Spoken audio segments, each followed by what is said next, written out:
तमाम तरह की परेशानियां जीवन में हर समय रहती हैं। धन्यवाद का भाव कैसे आए, कृपया इस पर प्रकाश डालें। निस्संदेह आपका प्रश्न सार्थक है, अर्थपूर्ण है और हो सकता है आप में से अधिकांश के हृदय का प्रश्न हो। जिंदगी में बहुत सारी परेशानियां हैं, बहुत सारे तनाव, बहुत सारे उपद्रव, और इसके बावजूद अस्तित्व के प्रति, परमात्मा के प्रति धन्यवाद का भाव, कृतज्ञता का भाव कैसे पैदा हो। इस संबंध में एक महत्वपूर्ण सत्य आपसे कहना चाहता हूं।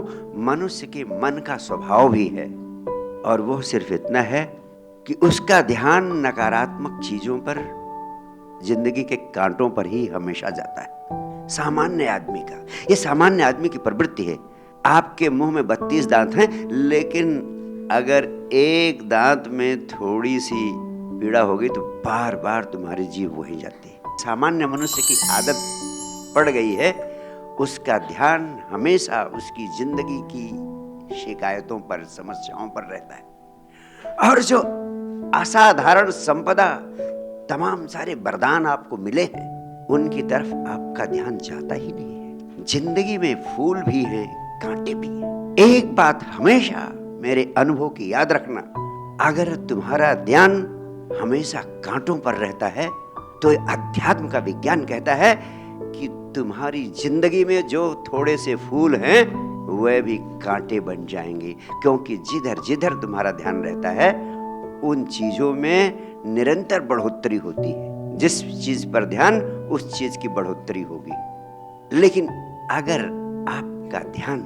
जिंदगी के थोड़े से फूलों पर रहता है, अगर आप फूलों पर ध्यान देते हैं, तो जिंदगी के जो कांटे हैं निश्चित रूप से एक दिन वे फूल बन जाते हैं, वे तुम्हारे आनंद का स्रोत बन जाते हैं। अगर तुम्हारे हृदय में धन्यवाद का भाव नहीं पैदा होता है, तुमसे हमेशा कहता हूं, तुम मंदिर नहीं, मस्जिद और गुरुद्वारे नहीं, सप्ताह में एक दिन अस्पताल जाओ।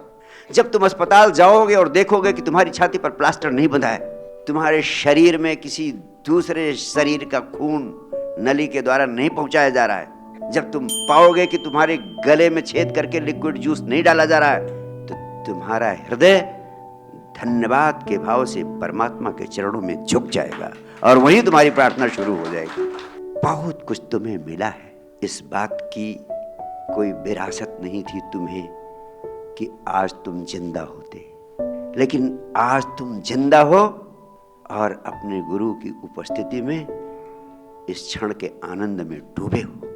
क्या इसके लिए तुम कृतज्ञता नहीं व्यक्त कर सकते हो परमात्मा के अस्तित्व के चरणों में? इन आंखों से प्रकृति की अद्भुत छटा निहार सकते हो।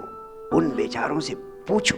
आज दोपहर में एक व्यक्ति का फोन आया कि मेरे घर में 3 लोगों की आंखें चली गई और मेरी भी आंखें जाने वाली हैं। गुरुदेव कुछ करो, इस प्रकोप से मुक्ति दिलाओ।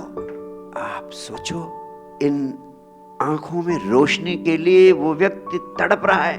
अस्तित्व की, परमात्मा की इतनी अद्भुत कृपा है, इन तुम्हारी आंखों की रोशनी तुम्हारी जिंदगी में आलोक, प्रकाश और आनंद पैदा कर रही है। इसके लिए तुम धन्यवाद के भाव से नहीं भर सकते हो। मेरा सिर्फ इतना कहना है, जिंदगी में जो जो चीजें मिली हैं तुम्हें, उनको कभी ना भूलो, उनको हमेशा याद रखो।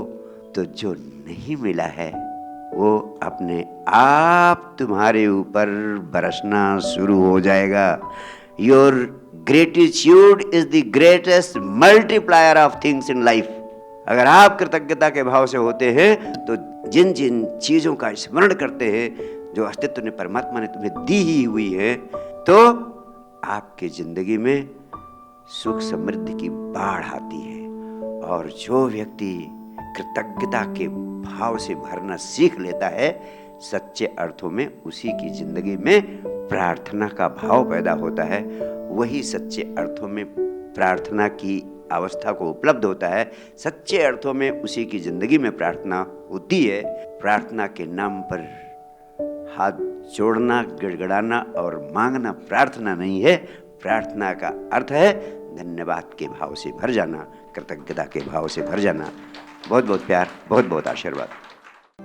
अगर हमारे वीडियोस देखने के बाद आपके मन में विषय से संबंधित कोई भी सवाल उठता है या फिर आप चाहते हैं कि आपके उन प्रश्नों को साक्षीश्री के समक्ष रखा जाए, तो आप कमेंट के जरिए अपने सवालों को हम तक पहुंचा सकते हैं और हमारी पूर्णतः कोशिश रहेगी कि आपके उन सवालों को अपने अगले कार्यक्रम में शामिल करें, जिससे कि आपको आपके सवालों का जवाब साक्षीश्री के माध्यम से मिल पाए।